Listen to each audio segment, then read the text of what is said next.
দুইজন বাচ্চার কথা বলেছিলাম, ছেলে বাচ্চাটা কথা বললাম, আপনি মেয়ে বাচ্চাটা। তোমার নাম কি?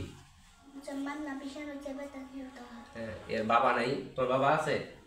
কতদিন আগে মারা গেছে?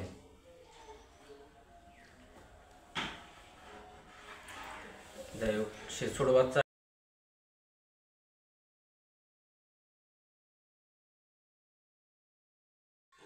আসসালামু আলাইকুম। আমরা আছি জহিরুন্নেসা মাদ্রাসা। এই যে এখানে দেখতেছেন যে মাদ্রাসার ছাত্রছাত্রী প্রতিদিন সকালে করে মক্তব পড়া হয়। তো এইখানকার দুইটা লিস্ট দেওয়া ছিল, দুইটা এতিম বাচ্চা আছে। তো বাচ্চা দুইটার মুখে আজকে আমরা কথা শুনবো, প্লাস আপনারাও জানবেন যে দুইটা এতিম বাচ্চা আছে, তাদের মুখ থেকে আমরা শুনবো যে আসলে তারা এতিম না এতিম না, তো তাদের কাছ থেকে আমরা শুনবো। তো আগে একটা পুরুষ ছেলে আর একটা মেয়ে বাচ্চা আছে। তো পুরুষ বাচ্চাটার কাছ থেকে আগে শুনবো যে আসলে সে তার বাবা আমাকে দেখছে কি দেখে নেই, তার মুখ থেকে আমরা শুনবো। তো এই যে বাচ্চাটা পুরুষ ছেলে, তোর নাম কি? গোলাম রব্বি। তো মাদ্রাসার নাম কি? জহিরুন্নেসা মাদ্রাসা। কতদিন থেকে মাদ্রাসা পড়ো? এই 5 বছর থেকে। তো বাবার নাম কি? বাবার নাম মন্টু মিয়া আর আমার নাম লতিফা বেগম। তোর বাবা কি দেখছো তুমি? না, দেখিনি, অনেকদিন দেখছিলাম, মনে নেই। তোর মা? না, তো মার কথা পারবে না। তো তার কাছ থেকে শুনলেন, তো তার ফোন নাম্বার দেওয়া থাকবে। তো এখন মেয়ে বাচ্চাটাকে আপনাকে দেখাবো।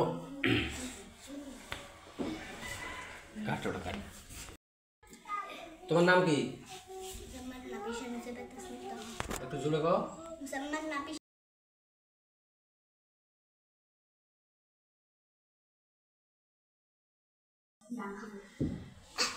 দুইজন বাচ্চার কথা বলেছিলাম, ছেলে বাচ্চাটা কথা বললাম, আপনি মেয়ে বাচ্চাটা। তোমার নাম কি? হ্যাঁ, এর বাবা নাই? তোর বাবা আছে? কতদিন আগে মারা গেছে?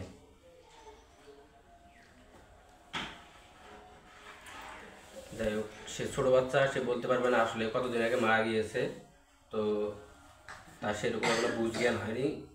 তো আপনাদেরকে দুইটা এতিম বাচ্চার লিস্ট দেওয়া ছিল, এই দুইটা এতিম বাচ্চা। তো তাদেরকে আপনারা আসলে একটু সুনজরে তাকাবেন। আমরা তো যা হোক ডাল ভাত খাইতে পারি ঠিক মতো, এতিম বাচ্চাদের দেখার মতো কেউ নেই। বাবা মা না থাকলে যা হয় আপনারা যা বোঝেন। তো তাদেরকে আসলে আপনারা একটু সুনজরে তাকাবেন, দেখবেন যে যদি তাদের জন্য কিছু করা যায়। তো এই যে আমাদের মাদ্রাসা ছাত্রছাত্রী প্রতিদিন ইনশাআল্লাহ তাদের কাছ থেকে কোনো বেতন ভাতা নেওয়া হয় না। আমাদের খালেক ভাই আছে, উনি ওখান থেকে যা হোক আমাদেরকে সহযোগিতা করে। এই সহযোগিতা দিয়ে আমরা এই মাদ্রাসাটা চালাইতেছি দীর্ঘদিন থেকে। তো আমাদের হুজুর আছে, হুজুরের কাছ থেকে আমরা কিছু শুনবো যে আসলে আমাদের মাদ্রাসা সম্পর্কে। হুজুরের কাছ থেকে আমরা কিছু কথা শুনবো, ঠিক আছে? আসসালামু আলাইকুম ওয়া রাহমাতুল্লাহ। আমি এই জহিরুন্নেসা মাদ্রাসায় আজকে বেশ প্রায় মাস 6 থেকে লেখাপড়া করাচ্ছি। বাচ্চাদের অবস্থা, এলাকার অবস্থা, গ্রামের অবস্থা অনুপাতে যেটা হওয়ার দরকার ছিল সেটা নয়। খাস করে দিনের শিক্ষার জন্য এলাকাবাসী সবসময় যেন গাফেল থাকে, তাদের কোনো সাহায্য সহযোগিতা থাকে না।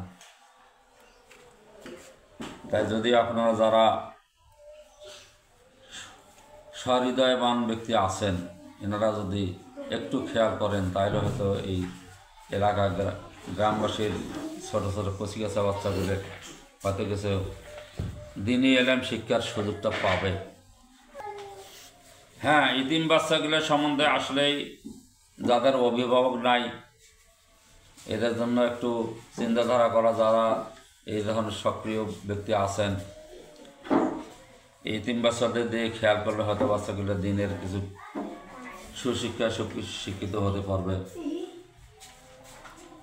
তাই যদি আপনাদের সেই রকম সুযোগ থাকে ইতিম বাচ্চাদের পিছনে দাঁড়ানো, এটাই আমি আপনাদেরকে অনুরোধ জানাচ্ছি।